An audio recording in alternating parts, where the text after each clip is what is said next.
Good morning. It's James Flippin filling in for Noam Layden on this January 1st. It is Wednesday, and Happy New Year, everybody. 2025 upon us for this 5 a.m. news hour. Here's the three-day weather forecast to get you going. Today, New Year's Day, early on, mostly cloudy, rising from an overnight low at 45 degrees. Winds are calm. Later today for New Year's Day, a 30% chance of showers developing as we go into the afternoon. Cloudy otherwise, a high near 51 today. It'll be increasingly breezy overnight into Thursday, a low near 34. Wind gusts getting up near 45 miles per hour. Tomorrow, mostly sunny, a high near 41. Breezy again, gusts as high as 43 miles per hour. And Friday, mostly sunny, a high near 38. 45 degrees in Midtown Manhattan, 44 degrees in Montclair, New Jersey, 45 degrees in Manhasset on Long Island. And that's the weather forecast from the 77 WABC Weather Center. So here we are in 2025. If you're waking up with us, then welcome to the new year. Tomorrow, Noam Layden will be back in the news chair. And Sid and friends, the whole crew, will be here tomorrow as well, getting ready for their show. It's been a fun bunch of days filling in and getting the extra time with you, the listeners. I did not stay up for the ball drop last night, so I could effectively get up early and join here with you. So let's listen together to what the big moment sounded like when the clock ticked 12 at midnight 5 hours ago as the Big Apple joined the new year.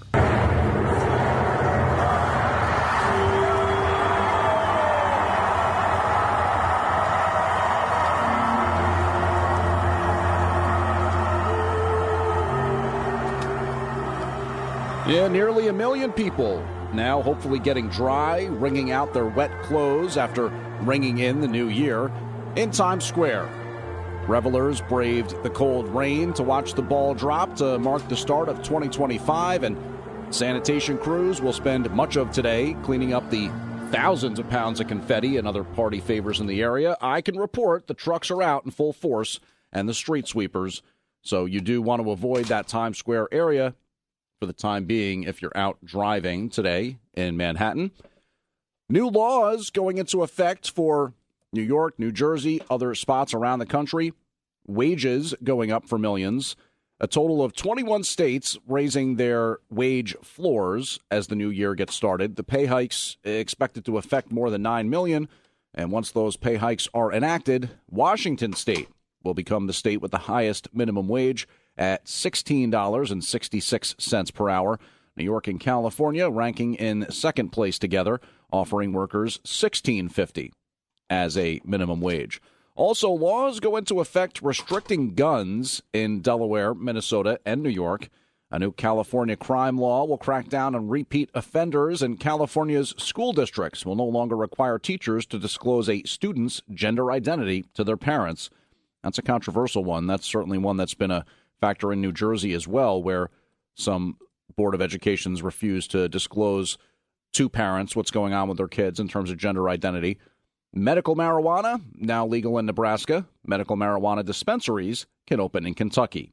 And a new law in Florida makes it illegal for a child under 14 to open a social media account. As stated, the minimum wage going up in 21 states today. And it may be New Year's Day, but many grocery stores, pharmacies, and retailers will be open. Some do have limited hours, but America's largest retailer, Walmart, will observe its regular business hours.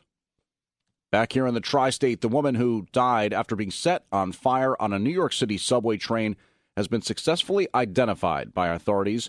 Her badly burned body made that process challenging. Now, NYPD officials have identified the victim in the horrific incident as 57-year-old Debrian Kawam of Toms River, New Jersey. She'd reportedly been homeless for years and spent time in the New York City homeless system and, sadly, subway system. They used fingerprint and dental information along with DNA evidence to positively identify her. Police believe Kawam was homeless for a long time and was sleeping on the subway when she was set on fire. The alleged arsonist, 33-year-old Sebastian Zepeda Khalil, an illegal immigrant from Guatemala, per authorities, has been indicted on murder charges. WABC News Time 5:05. James Flippin filling in for Noam Laden on this New Year's Day. We're learning more now about the Long Island man who had been on the run for 15 years ever since a deadly drunk driving crash in New Jersey. Newsday, the Long Island newspaper, reporting that 52-year-old Chaudhry Yusuf, formerly of Valley Stream in Nassau County, was picked up by U.S. Marshals at JFK Airport Christmas Eve. Yusuf charged with DWI and vehicular homicide after a crash on the Garden State Parkway in 2009. It killed one of his passengers, Harris Khan of Queens. Yusuf skipped out on his $150,000 bond and failed to appear in court February 25th, 2010. Ever since then, he'd been a fugitive from justice. Officials did not disclose where Yusuf had been living. Over half of the island of Puerto Rico starting the new year without power. Luma Energy added that it could take between 24 and 48 hours to restore power to those affected. The company said that a failure in an underground line was responsible, but Puerto Rico's governor said online that he was demanding answers and solutions. That's Mitch McCann reporting the U.S. territory hit with that major blackout yesterday, leaving over 1 million residents without electricity on New Year's Eve. And as of last night, more than half those customers remained in the dark. The Luma Power Company said that as of 11 o'clock last night, crews had restored power to about 48% of customers, including the 2 airports in San Juan and to the 31 hospitals. The White House has also offered federal assistance to help restore the power. A man is in critical condition after being pushed in front of a subway train in Manhattan yesterday. Police say this happened just after 1:30 in the afternoon on the platform of the 1 train at 18th Street. The 45-year-old victim standing on the platform. That's when a man approached and pushed him onto the tracks in front of a moving subway train. The attack appears to be unprovoked. The victim struck by the oncoming train, taken to the hospital in critical condition with a head injury, and the suspect fled the scene but was taken into custody. The incident, just the latest in a rash of subway violence over the last few weeks. And in regards to that, New York City mayoral politics and subway safety mixing during those waning hours of 2024. It's, of course, Mayor Eric Adams and our own Curtis Sliwa going head-to-head, and not for the last time, most likely. After all, 2025, a mayoral election year for the Big Apple, and on Monday, 2021 Republican nominee, 77 WABC's own Curtis Sliwa, went at Adams for the city's sanctuary status and high-profile subway crimes. And also, Sliwa's guardian angels have announced they'll restart subway patrols, 3-person team patrols.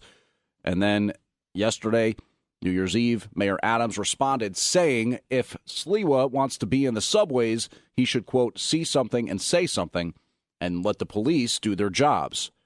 Sliwa expected to officially launch a campaign for mayor at some time in the coming months. But for New York City Mayor Eric Adams, a tumultuous 2024, to say the least, has come to a close. He became the first sitting mayor to be indicted in September. And in light of that, Mayor Adams looked back on the past 12 months. The past year saw Adams indicted on federal corruption charges, the homes of several top aides raided, and the resignations of other top officials. Listen, man, life is hard. Now, do you sit and wallow in despair and whine about, look, what's the cards that were dealt with me? Or do you play the hand that you have? Look at the numbers. I've moved the city forward. Adams noted he does need to reflect on what he can do better and expressed optimism for 2025.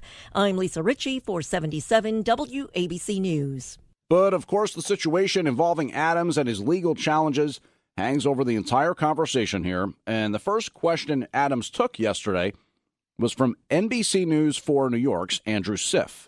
I'm wondering if you picture it, if you can envision yourself walking into that trial, testifying in your own defense, and whether you picture how that trial ends up. Well, and you're right. I am a visualizer. I have a vision board. Everything I do, I look and I see towards that. And one of the biggest visions I had today is a vision of you answering me that question and me giving you the answer. Talk to my attorney.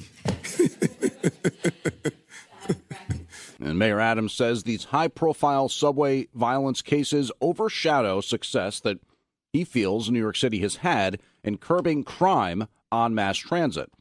Of course, that includes that horrific attack on the F train in Brooklyn when a woman was burned alive while sleeping. You know, you tell them that, listen, crime is down the lowest since 2009 if you take away the COVID years when no one was on the system. You know, people don't want to hear that.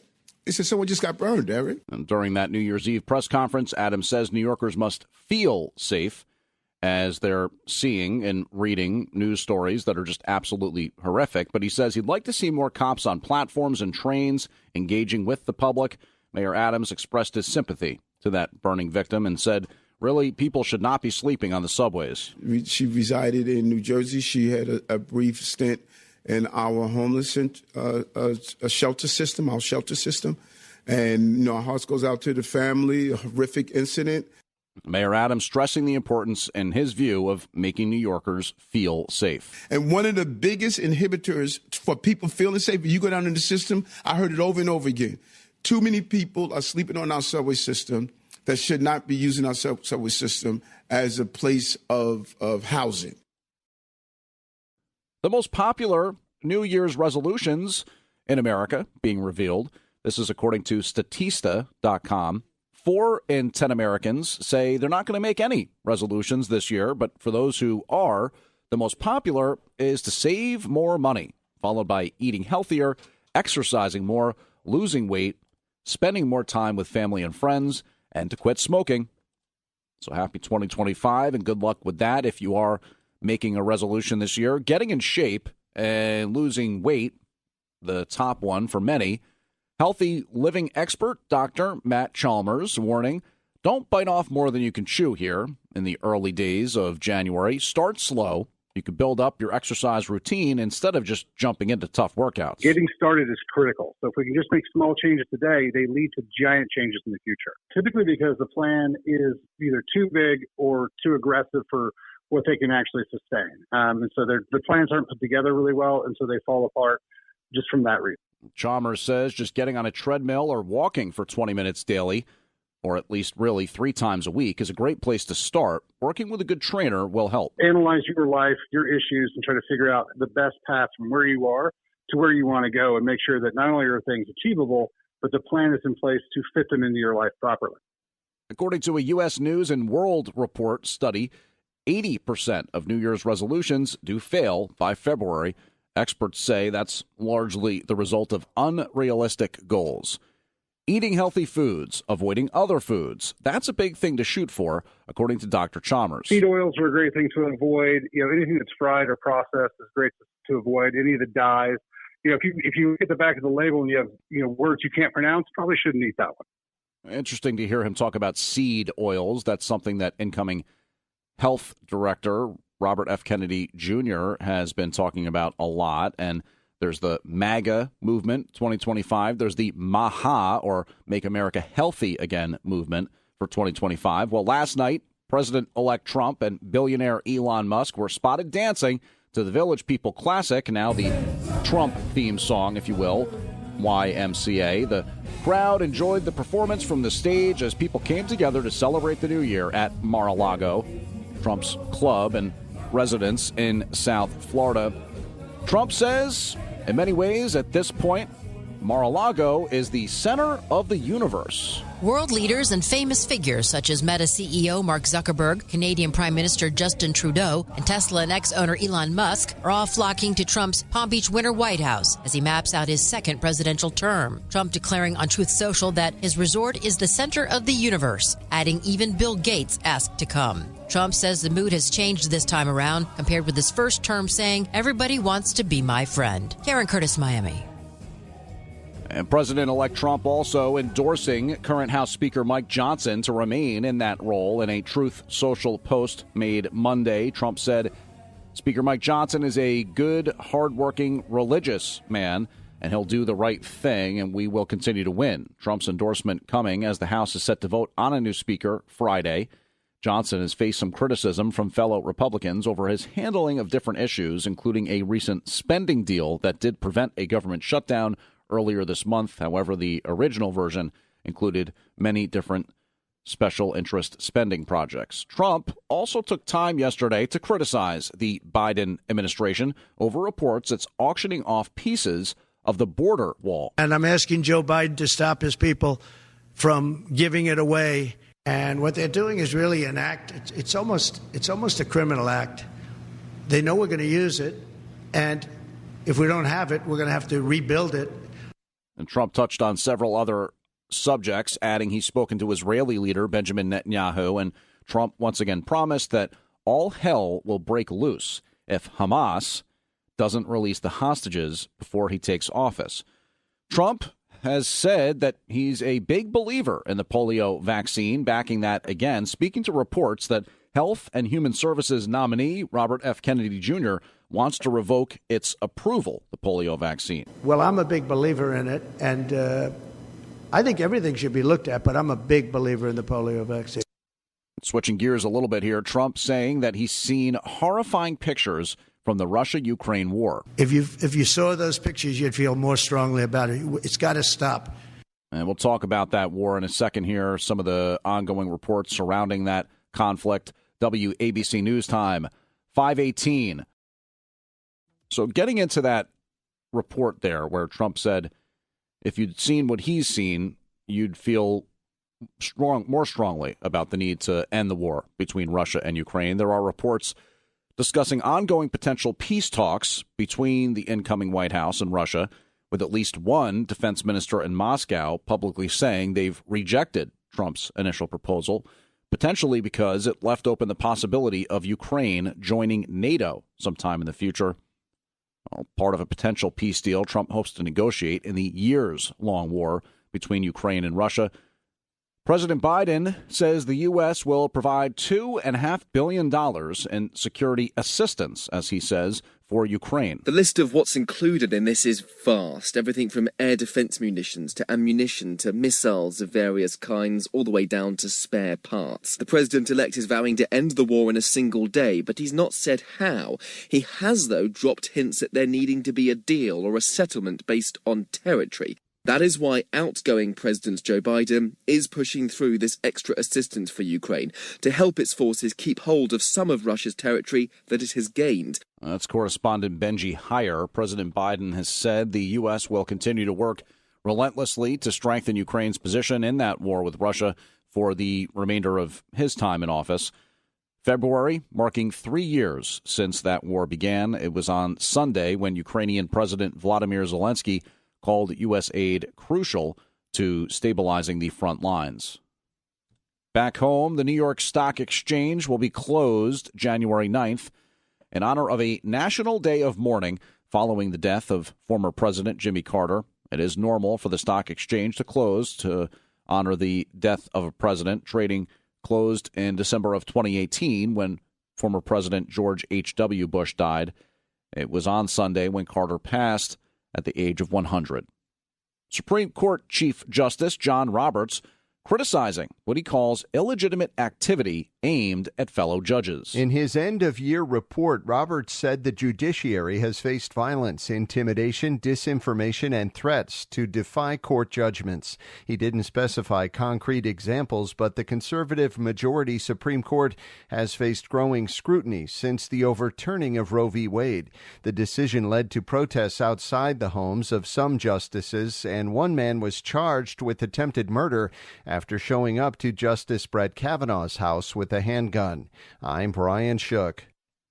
And in New Jersey, reports following an active shooting that led to a shelter-in-place order. Also, an arrest has been made in connection to the discovery of a woman's body inside a refrigerator, and also a high-dollar burglary involving the fiancé of Dallas Cowboys quarterback Dak Prescott.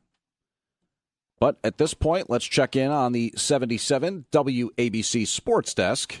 New Year's Eve's college football action was highlighted by Penn State's 31-14 win over Boise State in the college football playoff quarterfinal. The Nittany Lions advancing to the semifinals, where they will face the winner of today's matchup between Georgia and Notre Dame. Today, 3 playoff matchups are on the schedule. Texas facing Arizona State, Georgia playing Notre Dame, and Oregon facing off against Ohio State. The Jets have placed kicker Greg Zuerlein on injured reserve for the second time this year. Greg Joseph set to become the 5th player to kick for Gang Green this season. And Giants special teamer, return man Amir Smith-Marset named the NFC Special Teams Player of the Week. He just had that 100-yard kickoff return for a touchdown against the Colts. The Eagles say they're not sure if ex-Giant Saquon Barkley will play this coming weekend against New York. The Eagles are locked in as the number 2 seed, so they may not risk playing Barkley against his old team, the Giants.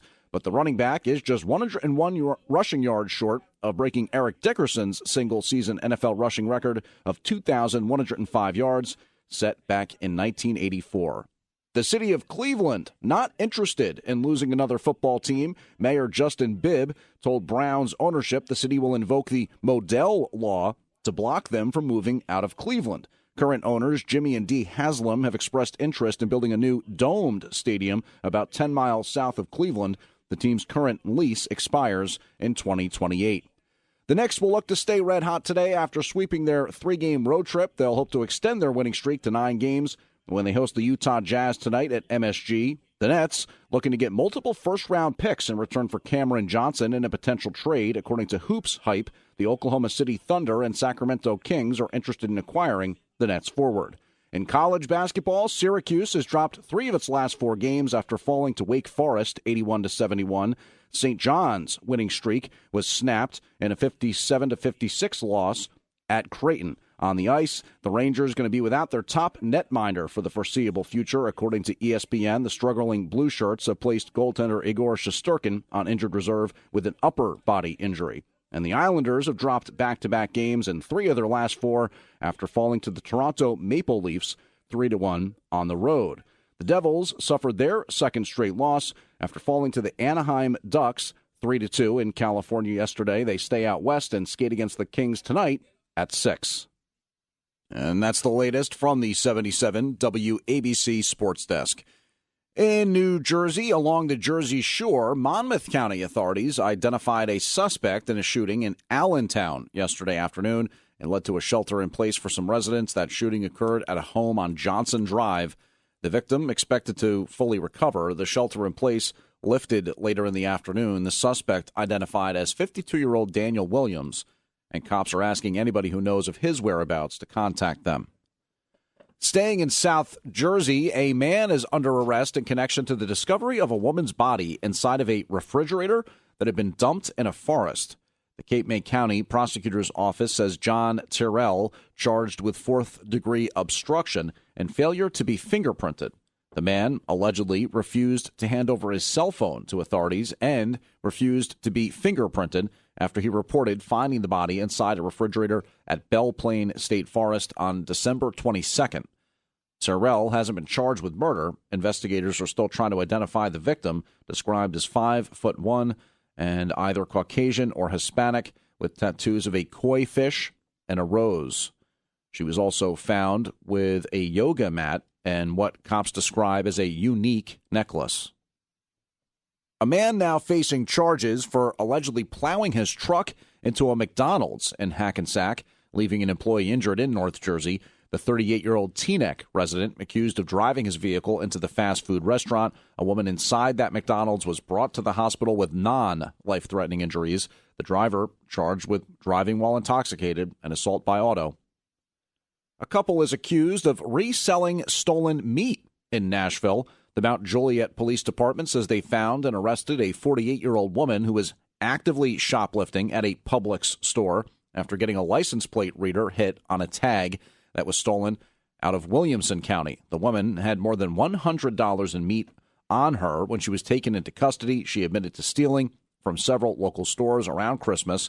According to the police, officials believe the suspect and her boyfriend were turning over the grocery goods for a profit. We're coming up on 5:30 here on New Year's Day. I'm James Flippin, filling in for Noam Layden. So when we get back, we'll tell you the latest involving that high-dollar burglary of a car belonging to the Dallas Cowboys quarterback's fiancée. Also, lawyers for Angelina Jolie and Brad Pitt saying that they've reached a divorce settlement after almost 10 years. No trading today on Wall Street in observance of New Year's Day and all the latest regarding the passing of former President Jimmy Carter. That and more coming up next on the 5 a.m. News Hour. WABC News Time, 5:31. James Flippin filling in for Noam Layden on this January 1st. It's Wednesday. Happy New Year. 2025 is upon us. So here's your weather forecast as you get things going today. New Year's Day, mostly cloudy. Winds are calm. Later, a 30% chance of showers developing as we go into the afternoon. Cloudy otherwise. Expected high near 51 today. Increasingly breezy overnight into Thursday, a low near 34. And wind gusts will get up to near 45 miles per hour. Tomorrow, mostly sunny. A high near 41. Breezy again. Gusts as high as 43 miles per hour. Friday, mostly sunny with a high near 38. And right now it's 46 degrees in Midtown Manhattan. That's the weather from the 77 WABC Weather Center. New Year's Day, the clear winner for a hangover. If you experienced more than your share of merriment last night, you might be one of the millions kind of suffering today. If that's you, this is your reality. Today is National Hangover Day, and if you're part of that celebration, there's a list of ailments you may be experiencing right now. Throbbing headache, nausea, light and sound sensitivity, aversion to food, and excessive thirst. But there's hope for a recovery. The National Institute on Alcohol Abuse and Alcoholism says you need some heavy hydration today because too much alcohol also causes your brain to shrink in volume, and you need to bring that back. I'm Bree Tennis. I'm sure that was really helpful for you, too, if you're one of those people listening right now experiencing that. You're thirsty, you have a headache, nauseous, brain fog. Yeah, you knew that already. You might not know that a new generation begins in 2025. It's like a new generation calling. According to the demographers who helped define the generational age groups, Generation Alpha came to an end at midnight, and those born in the new year will technically be part of Generation Beta. The experts say Gen Beta will include those born between 2025 and 2039. They say by 2035, Gen Beta will make up 16% of the global population and that many of them will live to see the 22nd century. I'm Michael Kastner. In Dallas, Texas, cops are investigating a high-dollar burglary of a car belonging to Cowboys quarterback Dak Prescott's fiancée. Somebody burglarized Sarah Jane Ramos's car while she was in a Pilates class last week. Ramos reportedly hurried inside to get out of the rain, forgot to lock the car. The thief got away with handbags and wallets from Gucci, Chanel, Prada, Louis Vuitton. Geez, all this just in one car, plus a computer and some cash totaling about $40,000. And she was soon alerted that somebody was using her credit cards. By the way, the Giants' rival, the Cowboys, moving on from their all-time leading rusher, or at least I should say one of their all-time leading rushers. Dallas has waived running back Ezekiel Elliott with one game left in the regular season. The Cowboys reportedly made that move to give the 29-year-old running back a chance to join a playoff contender if he clears waivers. It's the second time in the last 3 years that Dallas released Elliott. Lawyers for Angelina Jolie say she and Brad Pitt have reached a divorce settlement after 8 years. The former celebrity's couple split has been one of the longest divorce battles in Hollywood history. An attorney for Jolie announced the settlement today. No documents have been filed, and a judge will still have to sign off on the agreement. The two met around 2003 and tied the knot in 2014, with Jolie filing for divorce 2 years later. I'm Lisa Carton. There's no trading today on Wall Street in observance of New Year's Day. Stocks did close slightly lower yesterday to cap an otherwise winning year.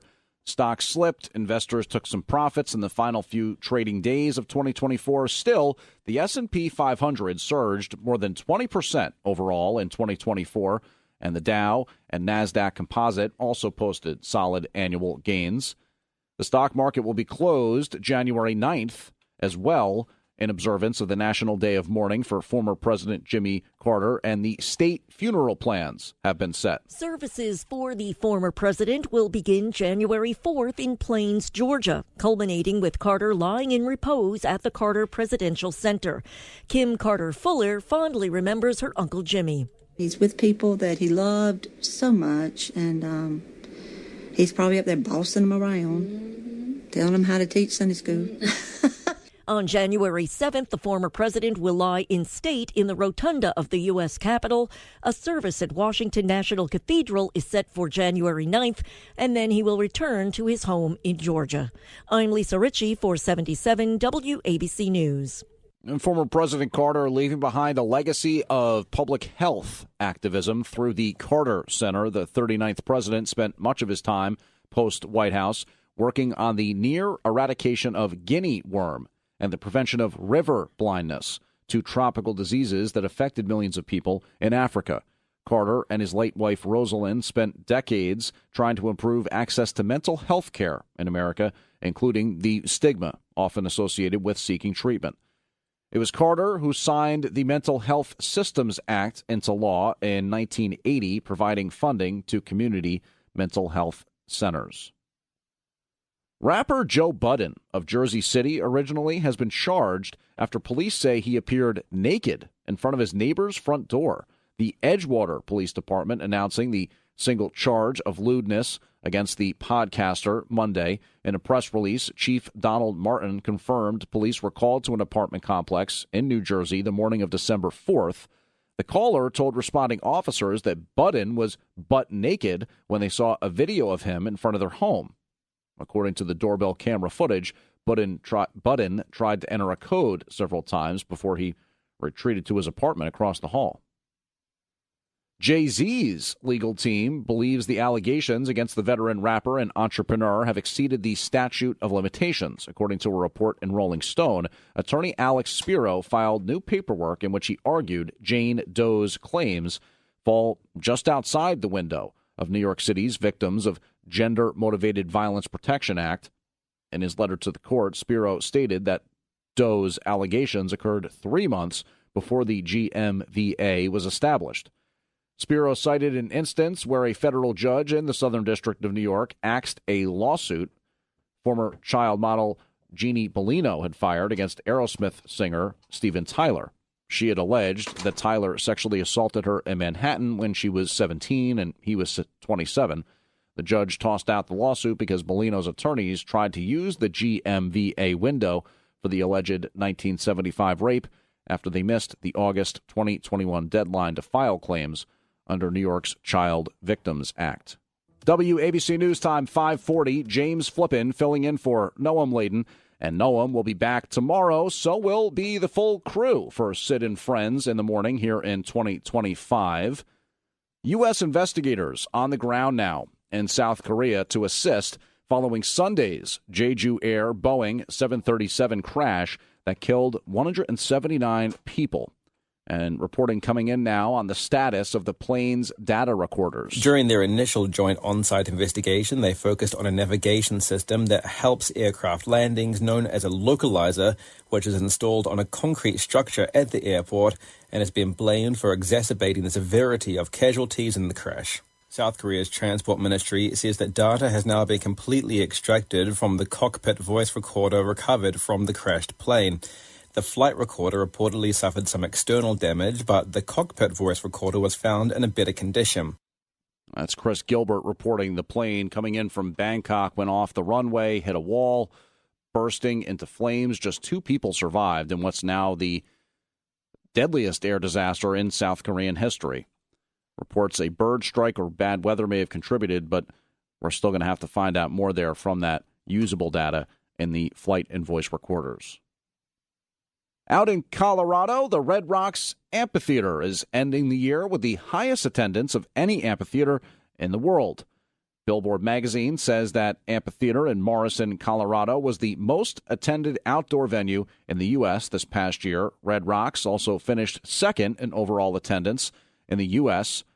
in terms of having 1.6 million people attending events through October 1st, but here in New York City, Madison Square Garden finished first overall, according to Billboard and the tracking of people attending concerts. A study out of the University of Minnesota, Johns Hopkins University, and the University of Colorado shows that physical activity is the top predictor of when you might pass. Researchers used wrist devices to track the activity of more than 3,600 Americans ages 50 to 80 And what they found is that older adults who did high-intensity exercise during their 10 most active hours have a lower mortality risk than those who are moderately active throughout the day. Their conclusion is that physical activity measured by wearable devices is a better lifespan predictor than things like smoking, obesity, diabetes, or heart disease. Their study, published in the Journal of Medicine and Science in Sports and Exercise. Coming up on 5:43 here on New Year's Day, the stock market closed today, but it was a successful 2024 year, I should say, for the U.S. stock market. More now from Wendy Wild. It's being called a banner year for Wall Street, remarkable even. The S&P is up around 27%. The NASDAQ, 32% higher. The Dow up more than 16%. 2024 started out with nervous investors watching for inflation and recession. Inflation is coming down closer to the Fed's target rate of 2%, and the Fed started cutting rates. That's helping mortgage rates come down a little. Store closings, though, are up 69% this year, according to research firm Coresight, and they're expected to continue into the new year. The Fed predicts GDP will slow in 2025, and the chance of recession carries into the new year. But there is good economic news on the horizon for the new year. Wall Street, and specifically the S&P, are predicted to continue going up, maybe another 7 to 10% in the new year. I'm Wendy Wild, NBC News Radio. And James Flippin here on 77 WABC, the 5 a.m. news hour, filling in for Noam Layden.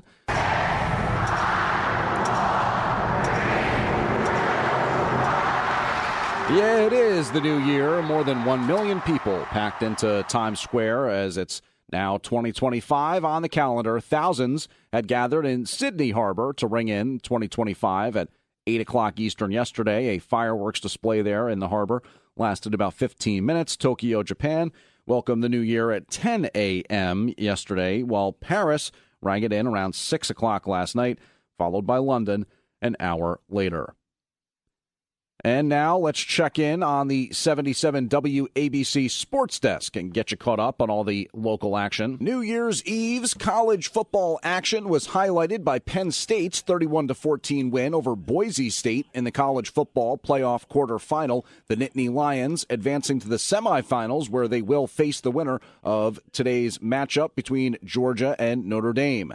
Today, 3 playoff matchups are on the schedule. Texas facing Arizona State, Georgia playing Notre Dame, and Oregon facing off against Ohio State. The Jets have placed kicker Greg Zuerlein on injured reserve for the second time this year. Greg Joseph set to become the 5th player to kick for Gang Green this season. And Giants special teamer, return man Amir Smith-Marset named the NFC Special Teams Player of the Week. He just had that 100-yard kickoff return for a touchdown against the Colts. The Eagles say they're not sure if ex-Giant Saquon Barkley will play this coming weekend against New York. The Eagles are locked in as the number 2 seed, so they may not risk playing Barkley against his old team, the Giants. But the running back is just 101 rushing yards short of breaking Eric Dickerson's single-season NFL rushing record of 2,105 yards, set back in 1984. The city of Cleveland, not interested in losing another football team. Mayor Justin Bibb told Browns ownership the city will invoke the Modell Law to block them from moving out of Cleveland. Current owners Jimmy and Dee Haslam have expressed interest in building a new domed stadium about 10 miles south of Cleveland. The team's current lease expires in 2028. The Knicks will look to stay red hot today after sweeping their 3-game road trip. They'll hope to extend their winning streak to 9 games. When they host the Utah Jazz tonight at MSG. The Nets looking to get multiple first-round picks in return for Cameron Johnson in a potential trade. According to Hoops Hype, the Oklahoma City Thunder and Sacramento Kings are interested in acquiring the Nets forward. In college basketball, Syracuse has dropped 3 of its last 4 games after falling to Wake Forest 81-71. St. John's winning streak was snapped in a 57-56 loss at Creighton. On the ice, the Rangers going to be without their top netminder for the foreseeable future. According to ESPN, the struggling Blue Shirts have placed goaltender Igor Shesterkin on injured reserve with an upper body injury. And the Islanders have dropped back-to-back games in 3 of their last 4 after falling to the Toronto Maple Leafs 3-1 on the road. The Devils suffered their second straight loss after falling to the Anaheim Ducks 3-2 in California yesterday. They stay out west and skate against the Kings tonight at 6. And that's the latest from the 77 WABC Sports Desk. Checking in on some health news now. Experts say with the surge of norovirus or stomach flu across the country, it's a good idea to be prepared in case you get it. Dr. Bruce Hirsch, an infectious disease specialist at Northwell Health, tells the New York Post to make sure you've got sports drinks on hand like Pedialyte, maybe, and that Pedialyte could also come in handy when it comes to your hangover on this New Year's Day. That'll help you stay hydrated. It's because norovirus typically causes severe vomiting and diarrhea that lasts 1 to 3 days. Other doctors say having Imodium around to treat the diarrhea and an anti-nausea drug like Zofran are helpful.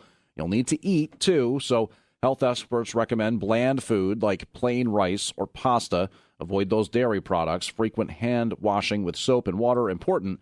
Most doctors say that hand sanitizers don't really do much good against stomach flu. Fatboy Slim admits he's losing his passion for making music. Women say yo. Everybody say yo. All the women say yo. Fatboy Slim fans not going to be hearing any new music from him anytime soon. In a conversation with the Sun's Bizarre column, the producer explained why he's been slow to release music. Slim says he feels like he's lost his passion for making music and DJing and what drives him in terms of what gets him going every day. Fatboy Slim's last 2 singles, Bus Stop Please and Role Model, actually came out of a live show that he had played. Tell me if you're really there. Don't make me fall in love again if you won't be here. Ariana Grande's Santa Tell Me, now one of the biggest Christmas songs ever. The song has reached a new all-time peak on Billboard's Hot 100 chart, going from number 5 to number 1 this week.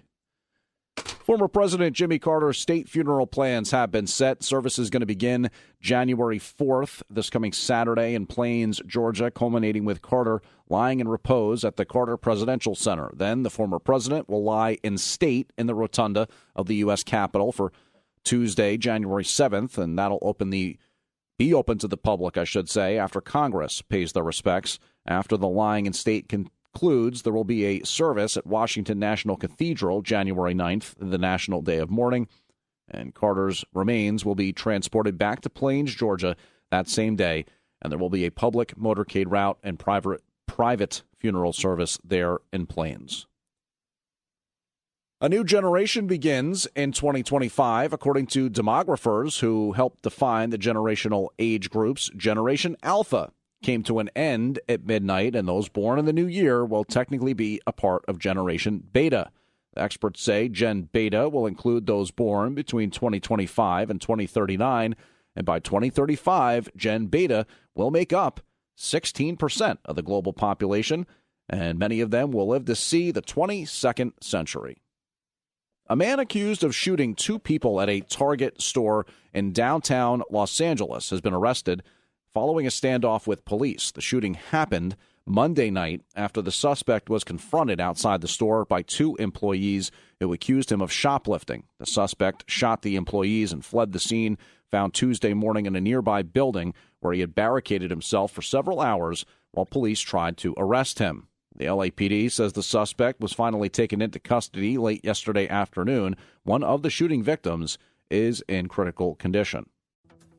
Ukrainian officials are shutting down a natural gas pipeline from Russia to Europe. The transnational pipeline shut down this morning after Ukraine refused to renew an agreement that allowed for Russian gas to move through its territory. Ukraine Energy Minister Hermain Galashchenko called today's move a historic event and said Russia is losing markets and will suffer financial losses. Russian energy company Gazprom has issued a statement confirming it will no longer be sending gas from Siberia to Europe through that pipeline. And meanwhile, the Treasury Department's imposing sanctions on Russia and Iran for trying to interfere with U.S. elections. They say the sanctions announced yesterday against certain entities who were accused of using artificial intelligence to spread false information. And those entities include members of Iran's Revolutionary Guard and Russia's Military Intelligence Agency. A spokesperson for the Treasury Department says the governments of Iran and Russia have sought to divide the American people through targeted disinformation campaigns, and that the U.S. will, quote, remain vigilant against adversaries who would undermine our democracy. Reports this week say the U.S. will provide Ukraine with a new round of financial aid. On Monday, President Biden announced $2.5 billion in security assistance for Ukraine. Biden said the U.S. will continue to work relentlessly to strengthen Ukraine's position in its war with Russia for the remainder of his time in office. February will mark 3 years since Russia invaded Ukraine. On Sunday, Ukrainian President Volodymyr Zelensky called the U.S. aid crucial to stabilizing the front lines. I'm Lisa Carton. In North Carolina, on what was his final day in office, Governor Roy Cooper commuted the sentences of 15 death row inmates. Cooper yesterday changed their sentences from the death penalty to life in prison without the possibility of parole. Cooper said after thorough review, reflection, and prayer, he'd concluded the death sentences should be commuted while ensuring that those people would spend the rest of their lives in prison. No inmate's been executed in North Carolina since 2006 amid ongoing litigation, I should say. The most popular New Year's resolutions in America being revealed. According to Statista, 4 in 10 Americans not making any resolutions this year. But for those who are, many of the popular ones are saving money, losing weight, spending more time with family and friends, eating healthier, exercising more, quitting smoking.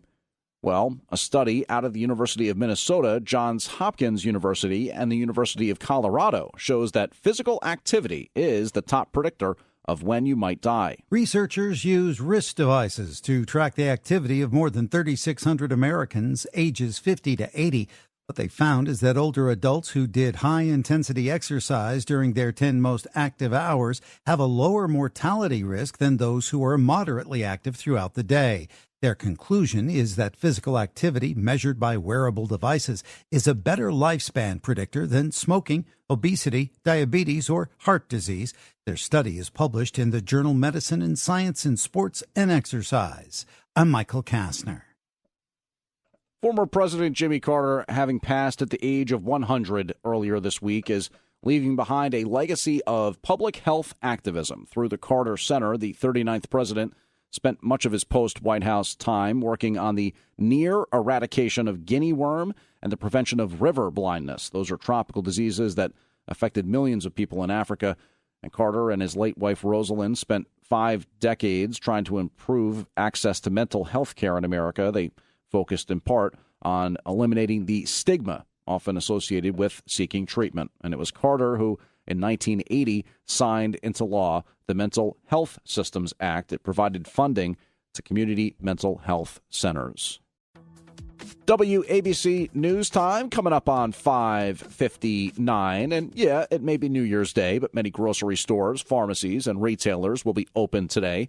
Some have limited hours, and America's largest retailer, Walmart, observing regular business hours. So investigators, you might have heard so much about that plane crash in South Korea. Don't know if you saw this one. Looking into a near collision involving the Gonzaga men's basketball team plane. Their chartered jet was about to taxi off the LAX runway, and it almost went right into the path of a Delta airplane as it was taking off. Gonzaga has released a statement saying the team wasn't aware of the situation while on board the flight, and the FAA is now investigating. Coming up on 6 a.m., James Flippin filling in for Noam Layden this morning. Noam will be back in the news chair tomorrow, and also the full Sid and Friends crew will be back, including host Sid Rosenberg. This morning, it'll be Guardian Angels founder Curtis Sliwa, also a host here at 77 WABC, of course, and we're going to hear from him as to what the latest reality is along the subways. And I have a feeling he might have a thing or two to say about Vivek Ramaswamy. James Flippin on this 5 a.m. news hour. Happy New Year, everybody. Plan on flying? In order to board domestic flights, your driver's license or state-issued ID must be a real ID. Learn how to get your real ID today at tsa.gov/realid or visit your local DMV.